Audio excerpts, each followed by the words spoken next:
Good morning students, class 5th, subject English reader, lesson 1st, Uncle Podger hangs a picture. Now we are going to start our remaining chapter. Two people would have to hold the chair and a third would help him up on it and hold him there, and a fourth would hand him a nail and a fifth would pass him up the hammer and he would take hold of the nail and drop it. दो लोगों ने कुर्सी को पकड़ा, तीसरे ने help करके uncle पॉडजर को कुर्सी पर चढ़ाया, चौथे ने कील दिया, पांचवें ने उन्हें हथौड़ा पकड़ाया। अंकल पॉडजर ने कील को पकड़ते हुए ही उसे नीचे गिरा दिया। And we would all have to go down on our knees and grovel for it. सभी नीचे कील ढूंढने लगे।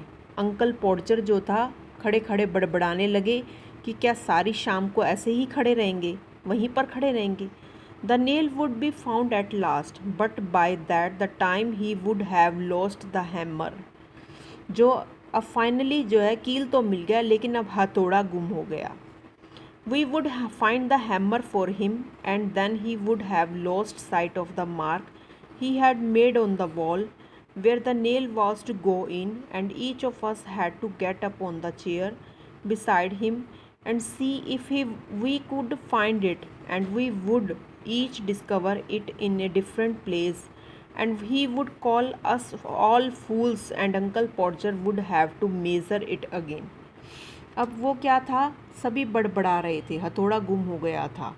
वो सभी बड़बड़ा रहे थे कि हथौड़ा कहाँ है। अब हथौड़ा मिल गया तो वो निशान गुम हो गया जहाँ जो दीवार पर लगा हुआ था, जिस पर को लगाने की कोशिश कर रहे थे।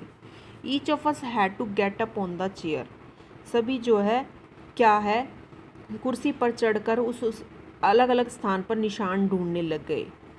आगे फिर अंकल पॉडजर ने कहा, तुम सब मूर्ख हो। उसने पैमाने से फिर माप लिया, फिर उन्होंने रस्सी ली और 45 डिग्री पर झुका हुआ था। एकाएक रस्सी गिर गई। अंकल पॉडजर ने जो है पियानो पर आ गिरे। अब at last uncle Podger would get the spot fixed again and put the point of the nail on it with his left hand and take the hammer in his right hand, and with the first blow he would smash his thumb and drop the hammer with a yell and somebody toes. अब at last uncle पॉडजर ने जो निशान लगा लिया था, बाएं हाथ से कील की नोक वहाँ रखी, दाएं हाथ से हथौड़े से पहले चोट की। इसके साथ ही उनका अंगूठा कुचला गया, हथौड़ा किसी के पाँव पर जा गिरा और एक जोर से चीख सुनाई दी।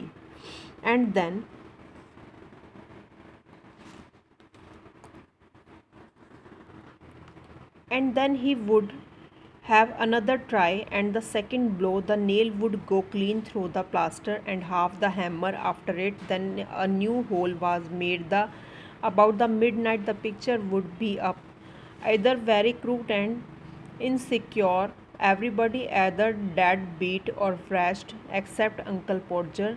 There you are, he would say with evident pride. Why, some people would have had a man to do in a little things like that. अब अंकल पॉडजर ने एक और कोशिश की।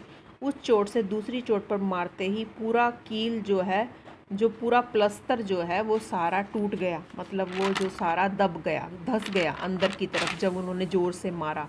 पैमाना और रस्सी फिर से ढूंढे गए, फिर नया छेद किया गया।